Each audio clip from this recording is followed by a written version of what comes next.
The presentation is a snapshot of SCIRT, talking about what is SCIRT, the extent of damage, the construction outcomes, why 12D, the good and the opportunities, and the future. The SCIRT Alliance was introduced at previous conferences, 2012 and 2014, so you may be familiar with SCIRT. For those who aren't, SCIRT is the Stronger Christchurch Infrastructure Rebuild Team. SCIRT's board management identified early in the program that SCIRT is here for, creating resilient infrastructure that give people security and confidence in the future of Christchurch. The head contractual agreement within SCIRT is an alliance between owner participants, who are the government and Christchurch City Council. Non-owner participants, which are also known as the delivery teams, these are the construction companies that carry out the physical works. The SCIRT program is scheduled to be completed early next year, with construction ending 2016. The extent of damage from the earthquakes was extensive, with an early cost estimate for repair of $2 to $3 billion. The SCIRT design and build project was the biggest New Zealand has ever seen. No horizontal infrastructure works on this scale had been carried out previously in New Zealand. Where to start? We had to get everyone working together. This includes 16 survey consultancies working externally who collected data for design teams. It was essential that everyone worked together towards our goal, the rebuild of Christchurch's infrastructure. Here's an overview of our construction to the end of December. We're talking wastewater, 650 kilometres of replacement and repairs. That's also including lining of existing pipes. Water supply, 100 kilometres of replacement and repairs. Stormwater, 70 kilometres of replacement and repairs. There are also over 100 pump stations for the 3 waters of new and partial rebuilds. Roading, there was 1.5 million square metres of full and partial carriageway treatment, as well as numerous bridges, culverts and retaining walls. Over the last 4.5 years, over 200,000 survey labour hours have been completed on behalf of SCIRT by our survey consultancies. At the peak, our consultants averaged 5,000 hours a month. The types of survey carried out has included topographic surveys that included roads and retaining walls, wastewater and stormwater drainage networks. This has obviously resulted in a significant amount of data being delivered to SCIRT for use by our designers. Why 12D? When SCIRT started, there wasn't a single surveying and civil software package that was used by all people who joined the team.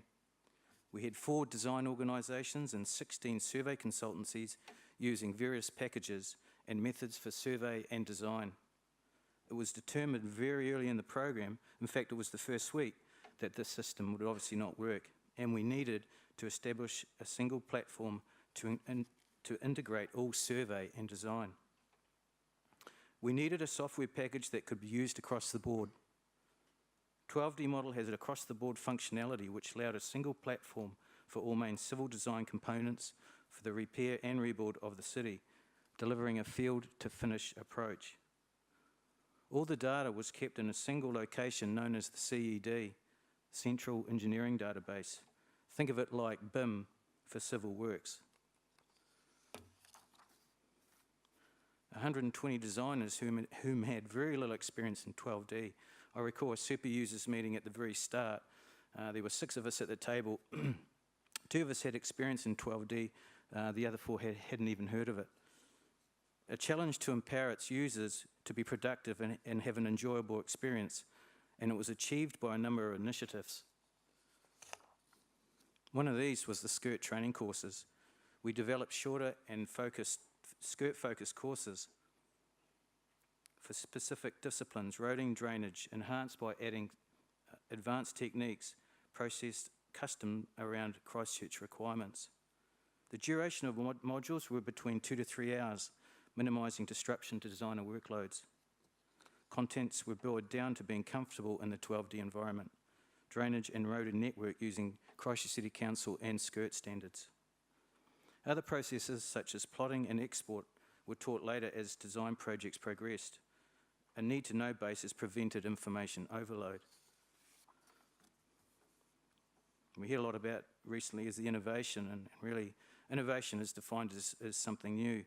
There are no qualifiers of how groundbreaking or world-shattering that it needs to be. It's only that it needs to be better than it was before. The aim of the SCIRT as-built system was to clarify the requirements, standardise the process, and simplify data capture. The Survey As-Built Guideline, or the SAG, S-A-G, defines the requirements for the contractor and details the deliverables for wastewater, stormwater, and water supply networks. The compliance with the SAG is critical to the success of handover information to council. It's continually being revised and is expanding. The original draft was 35 pages and well over 120. The Survey As-Built template, or the SAT, is the source of digital deliverables. I think it's really important in project teams, and it's to celebrate success. The team was successful with a number of influential players. The list is long and some have moved on. So where are they? You may remember last time we had multiple co-presenters. A number of people involved in the SCIRT project nears completion, and many have moved on. Adam Churchill has joined his father in business and is the practice manager at Churchill Land Development Survey. Daniel Winter is now the 12D manager at Elliott Sinclair in Christchurch, a position vacated by Sam Check, who moved to Auckland. Well done, Dan. Rosman Abdullah, he's still at SCIRT and part-time at Woods. Chris Scott, the survey manager, never too far from SCIRT, is now a survey technical director at Becker. Fanine McCarthy has recently joined Becker and part-time at SCIRT. Sam Check, 12D Systems, relocated his family from Christchurch to Auckland and provides help to many of Vera's new consultancy business, Tetris Consulting. And you look at the people on the scale, probably looks about right, actually. You check out his website, www.tetris.co.nz. There's some very cool stuff. You can download some very good snippets, macros, and chains. And I'm actually part-time SCIRT, Christchurch City Council, and one day for Lane and 12D New Zealand. I think it's really important too, and I think it's to take a step back and look at the good and the opportunities that have arisen in the project. Standards were defined early on, and this allowed for configuration, standardization, and automation. It ensured good quality and consistent results.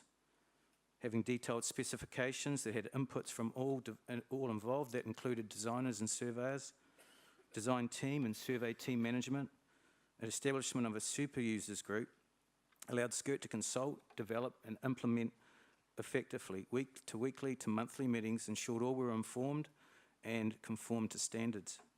The training modules, as before, teaching new users how to utilise 12D model was vital to success. 2-hour training modules were easy to schedule within huge workloads and kept users focused without losing interest. Good management of data, we're hearing a lot about that, aren't we?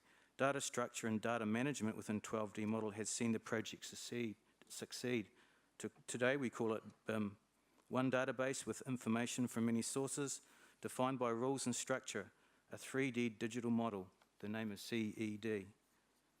And also support from 12D. Numerous times 12D Solutions stepped in with support, where designers were pushing the boundaries of existing functionality and promptly helped SCIRT to achieve its goal. The opportunities, it was really the time to establish the as-built system. It was a well-known issue to our survey manager and our 12D systems administrator. It was one aspect that was left to the last minute. Once again, SCIRT developed its own schema, validation, and data flow system. If given the chance, we'd have definitely utilised ADAP. Due also to an AutoCAD platform, a lot of the drawings were done outside of the 12D model. Drawings were cut from the live 3D model. Any changes had to happen to the 3D model in 12D So a BIM system as we know it. I have to, it's really part of this is about thanking people, and a special thanks to all the consultants involved in driving the project. Without them, it would not succeed. The foresight of Chris Scott, our survey manager, had to bring in the right people, the resources to achieve CED systems and educate everyone about survey quality and their types and the impacts on design. Fenine McCarthy, she managed numerous survey firms and their workloads. Daniel Winter for his drive and energy in 12D matters. And of course, Sam Check, who pulled everything together from the detail to the strategy. Is there nothing Sam doesn't know about 12D?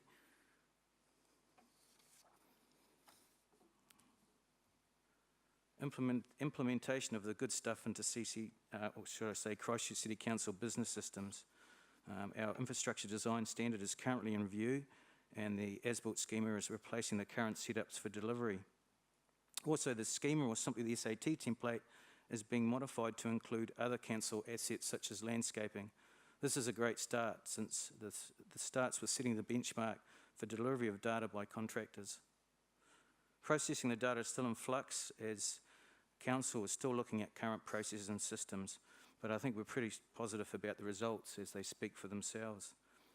There's also talk about creating a SCIRT 3, or we would like to call it mini SCIRT, an alliance that will be managed by CCC to deliver 3 water projects, so I think we will have to watch this space.